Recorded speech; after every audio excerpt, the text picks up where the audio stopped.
Hello, scholars. It's Godsey, and today we are briefly talking about making OBS layouts. So, for your assignment this week, we will have to learn how to use OBS. And earlier we talked about creating layouts, and now we're going to talk about how do we break down those layouts into assets that are going to be usable for us. So, before we get to the actual project, we're learning all the precursor details beforehand. And while we're using Canva for today, know that you can use any tool, Illustrator, for example, that can be fantastic at pulling all those assets out.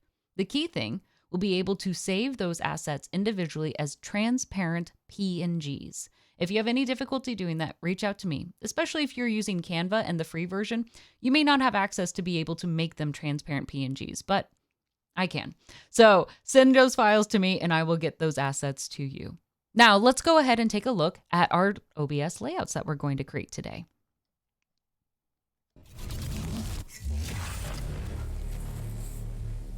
All right, so as mentioned, I'm doing this one in Canva, and I'm going to make one centered around tea time. So I've got a starting soon, I've got an intro video cam scene, and then I've got a second scene where I can share my desktop where we talk about certain aspects of tea, maybe bring up a website or two on that end, and then I have my ending scene as well.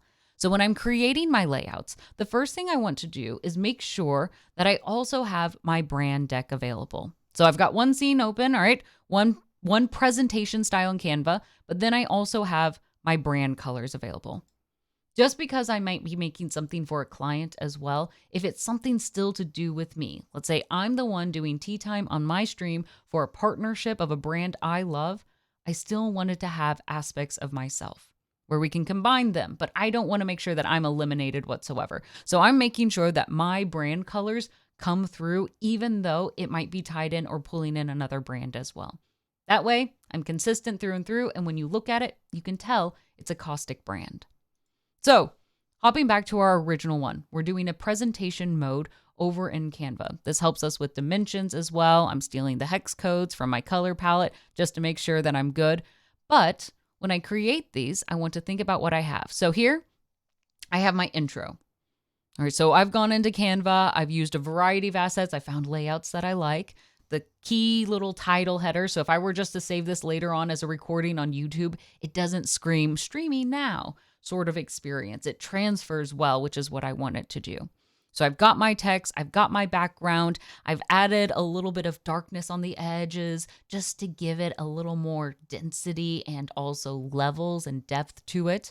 All right, so there's that one. Then we have our second scene as we go through that, which is going to be the one with my camera. So here you can see a couple other assets. I've decided to go a little wild. I want my camera to be tiger shaped in this case, but you can also choose to go simple.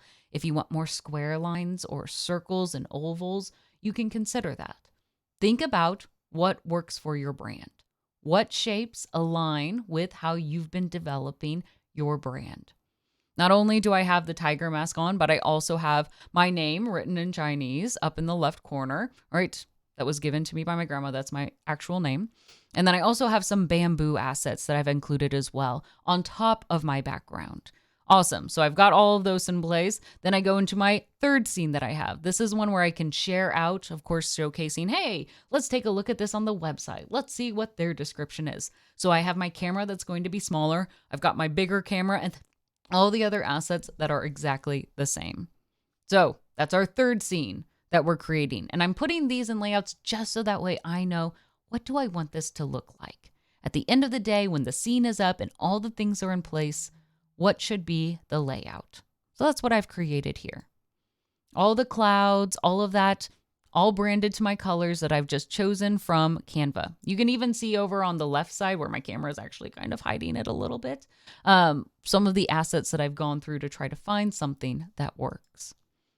So there's my tiger mask, putting that all there, all the assets that are created here, just so I've got a setup. And then I've got my final end screen. Very similar to the beginning where it says tea time. Now instead we say good night, because typically my streams are in the evening and I like something that kind of calms us down. Now, the one thing that I wanted to do is to make sure I had a little video. So you kind of saw that for a hot second. My tea time and my good night, my intro and my outro, use a video. So if I'm looking at this and I go under present, I chose to make an animation around this. All this is just the clouds chosen specifically, and I animated them, much like what you might do in a PowerPoint or a Keynote. It's nothing particularly special, but I can then download that asset as a video that I can then upload to OBS and use that as a media source. So choosing what things are going to need to move, perfect. Now tea time, the words on there, I don't want them to move. Not in that same way. So I'm keeping that separate. So here's the part where we begin to pull things apart. Starting with our first screen, the tea time one, I'm going to download this video. Just the background of it, not the text. Once I have that, I want to make sure that that is separated and I can then save tea time. So I've got my background, now I have tea time. This is just the text on its own in its full size of how I want it to be placed within that scene, and it is going to be downloaded as a transparent PNG. So all I will have is the text there. The same then goes for our next scene.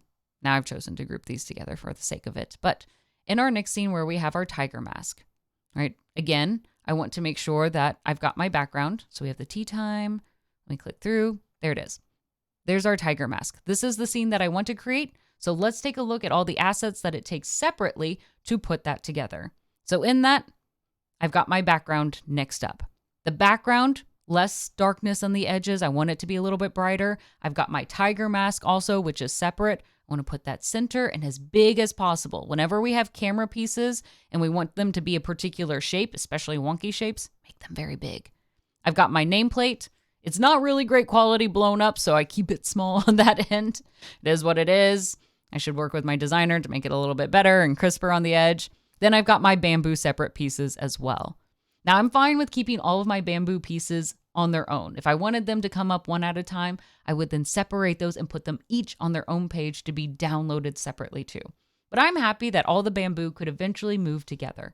So of that page where we had the initial tiger mask for scene number 2, we've got the background, we've got the camera of the tiger mask, we've got my name or our nameplate, right? And we also have the bamboo.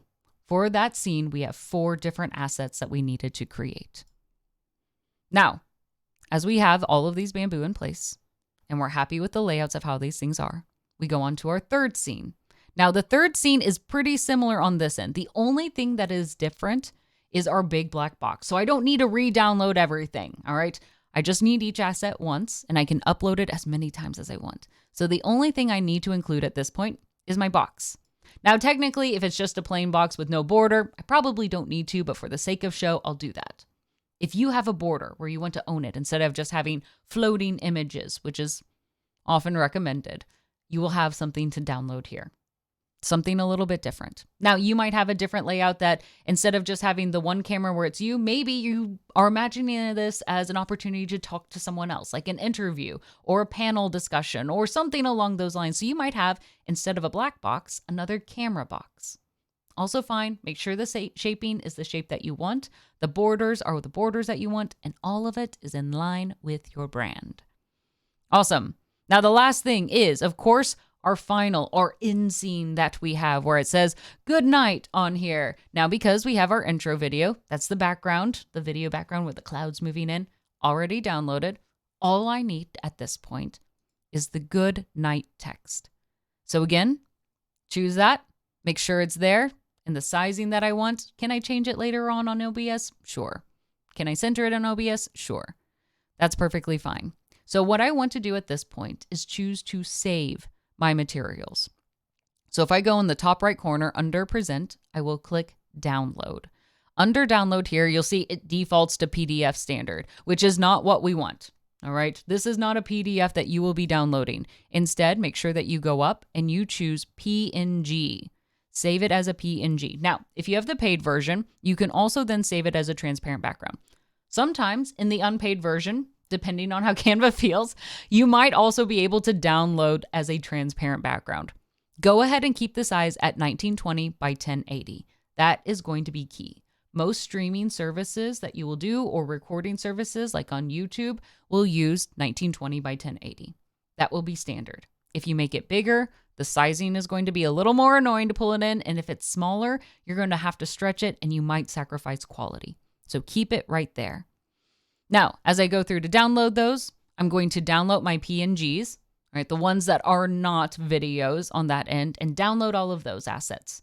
I don't need to keep the title final scenes that are already created, just the individual assets. And then once I finish that, so I'm choosing going through, picking out this page and that page to make sure that it all works. So 8 through 16, PNG, 1920 by 1080, transparent background, check, check, check, download. Remember, if you have any issues downloading it as a transparent, reach out to me. Now, the next thing I need to do is download the videos. Do this as an MP4. Again, 1080 for your HD quality. Make sure that's good. Choose your background video, or if you have any videos, to download there. If you use any other video assets, let's say you do a screenshot from a video game that you are analyzing, make sure that, 1, you are prepared to reference it and give citations, but 2, that it is done at the highest quality resolution that you can download it at, and that it's saved as an MP4. That's going to help you whenever you want to upload that into OBS. Other than that, those are the key aspects to downloading and making sure you have all the assets for your OBS update. I'll see you over in the next video.